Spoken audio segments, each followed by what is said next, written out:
Good afternoon, colleagues. Thank you so much for this opportunity to be part of this conference. It's really great. I came to Windhoek, so I didn't stay in Stellenbosch, and I will still be networking here tomorrow due to this connection of this conference. So thank you so much. I will have another presentation here tomorrow at UNAM. And so I'm sitting actually in the buildings now this afternoon as well. So thank you so much for that opportunity. I just want to double check. I've got 20 minutes and then 10 minutes for questioning. Is that correct, Dr. Makuna? Yes, that's correct. Okay. So, so let's go. So colleagues, I decided on identity, and the motivation for that is, I think identity is such a core aspect of being in this world. And although I see identity formation as an ongoing project, I don't see it as only happening when you're young.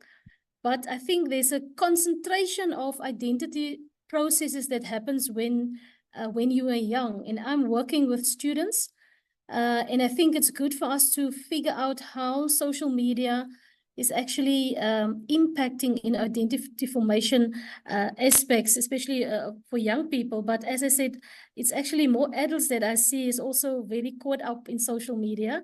And how does this then influence who we are in this world? So just a bit of a background on that. And then I've done some work on technology and being in this world.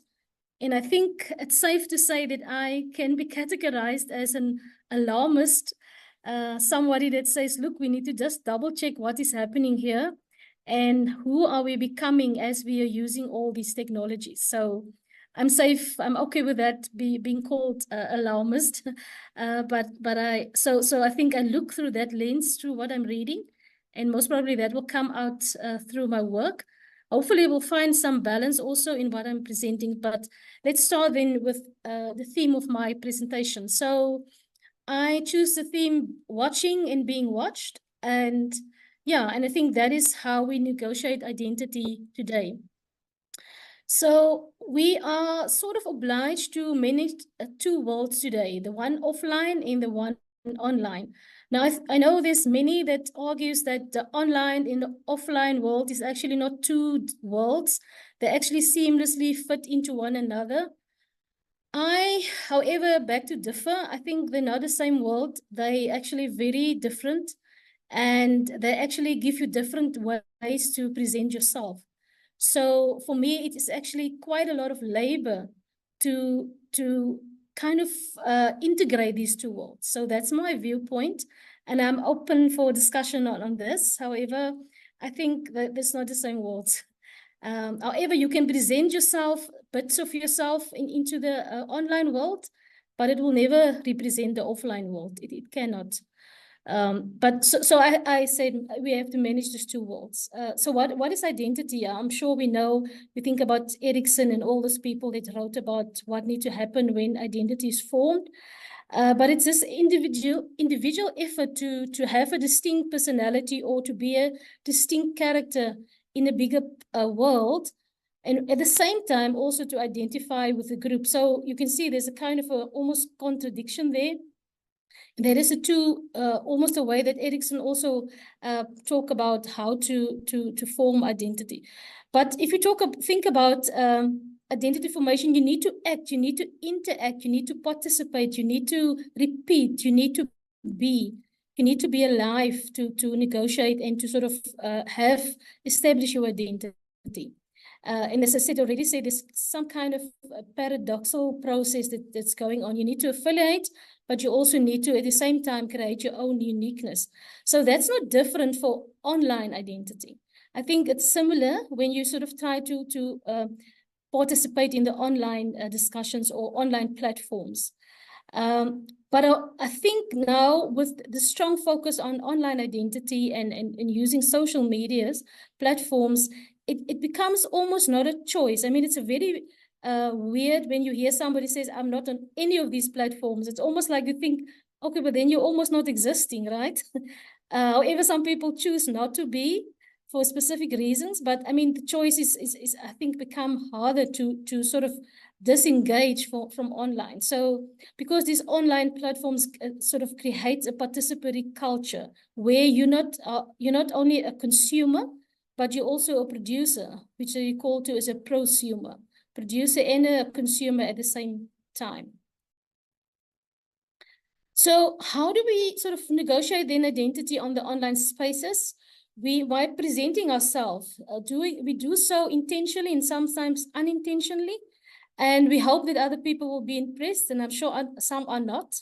And so we can say identity formation in this context is something that we do rather than something simply something that who we are, which is actually quite a distinctive kind of difference. So we will later sort of refer to the fact that we have to perform online to be visible, and we need to act and perform for people to take note of us. So there is, of course, differences, like I said in the beginning, of online and offline identity formation and participation.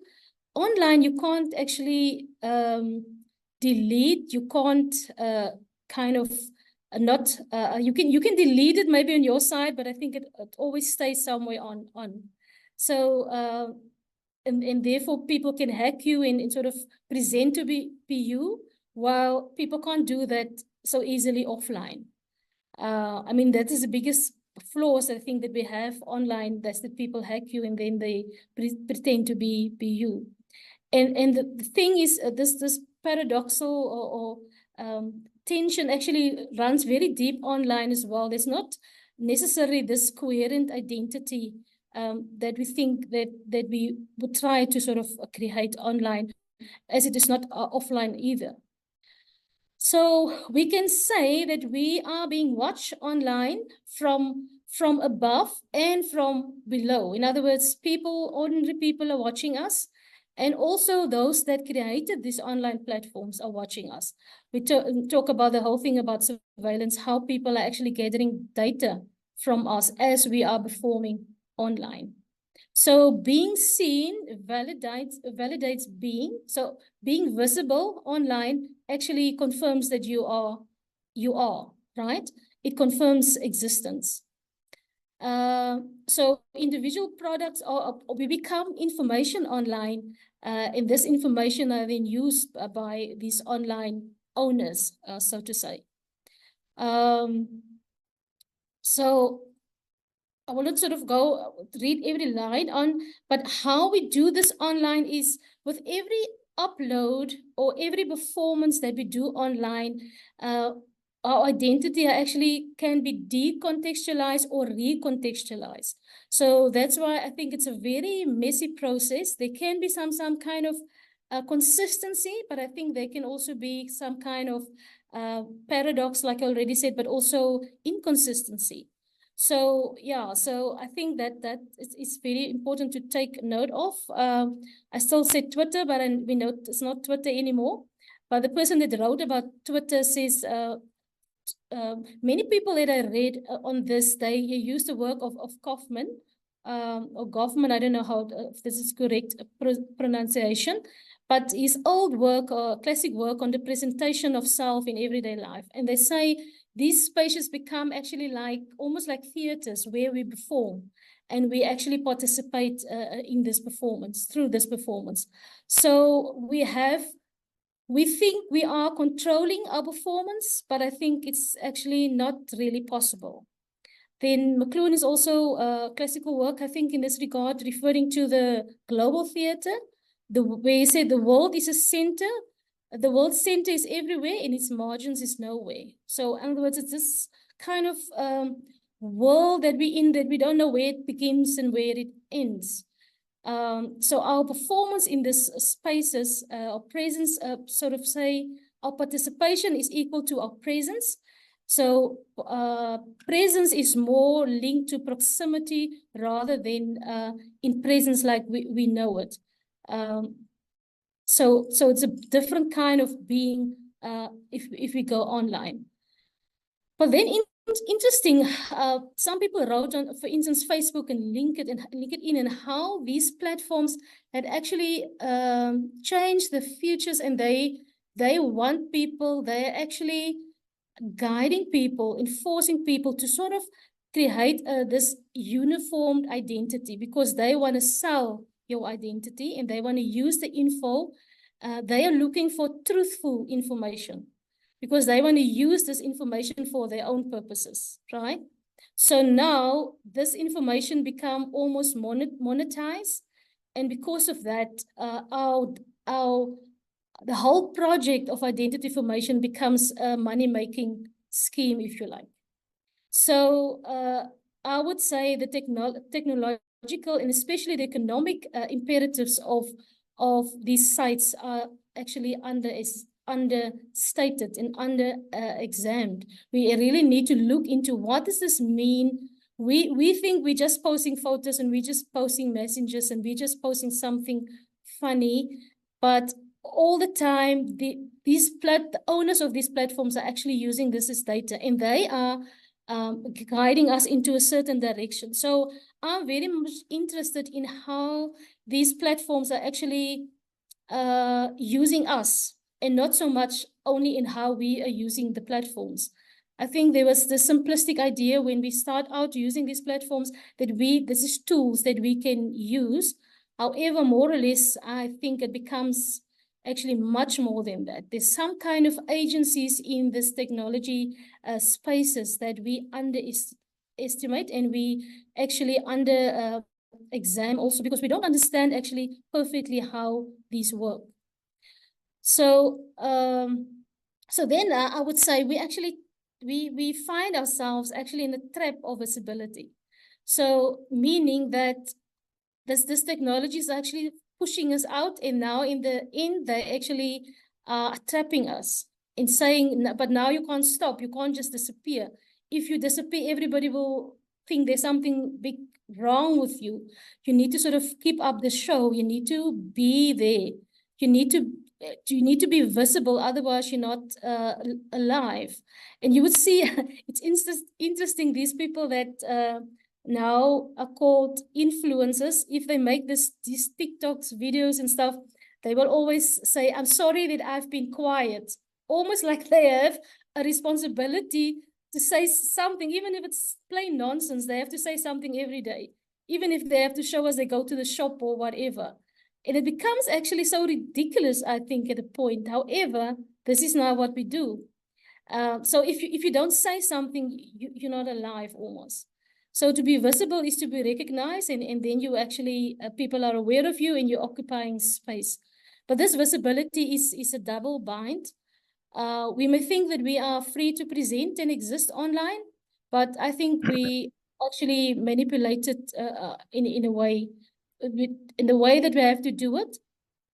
So I think these platforms comes with its own agenda, and more so. Maybe in the beginning it was all about community and connecting. However, I think that is moved somewhere else now. So being online, I argue, becomes an identity order in itself. Prof, the time, can you please conclude? Yes, I'm almost done. Thank you, Chair. So I'm just referring to the algorithms then take over and sort of also lead us into different directions, and how we need to, what they think we need, and therefore they want truthful information from us. So I will not go much too into that. And that is my last slide here. I think, is this whole thing not, especially for young people, leading them into a total identity confusion? Because how do you manage these two worlds? And how do you really feel satisfied and content? And my question is, who's got the power actually on these sites? And how much labor do you need to put in before you are recognized? And whose responsibility for digital literacy? And it promises us a lot of connectivity, but many people are suffering from loneliness and depression even in this age. Can we really become ourselves on these platforms? I will rather stop here. Thank you, Dr. Makunda.